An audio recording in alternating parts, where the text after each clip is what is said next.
নমস্কার বন্ধুরা, আজ আমি চিড়ে দিয়ে একটা রেসিপি করে দেখাবো। আমি নিয়ে নিয়েছি 1 বাটি চিড়ে, 2 চামচ সুজি, 1 কাপ টক দই। তো সবজিগুলো আমি কেটে নিয়েছি, পেঁয়াজ, টমেটো, কাঁচা লঙ্কা, ধনেপাতা, গাজর কুচিয়ে নিয়েছি, অল্প চিনি, গোটা জিরে আর জোয়ান, জিরা পাউডার, চাট মশলা আর তেল।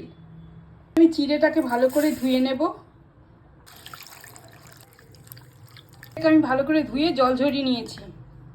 মিক্সি জারে আমি চিড়েটা দিয়ে দেব, চামচ সুজি দিয়ে দেব, কাপ টক দই দিয়ে দেবো, একটু জল। আমি একটা মিহি পেস্ট বানিয়ে নেব।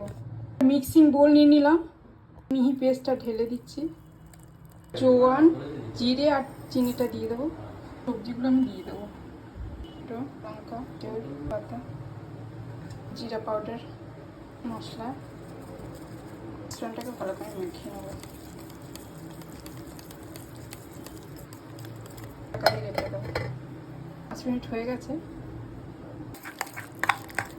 ফ্রাইং প্যান বসিয়ে তেল দিয়ে দিচ্ছি, একটা একটা করে।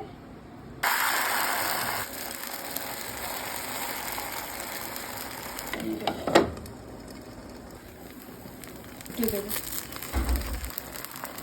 ঠিক আছে, নামিয়ে নিচ্ছি। ভাবে একটা একটা করে সব আমি বানিয়ে নেব।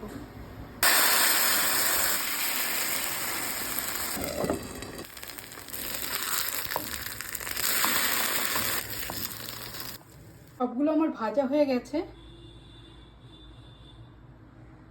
এবার সসের সাথে পরিবেশন করব।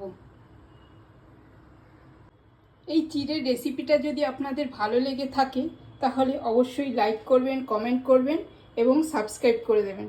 নমস্কার।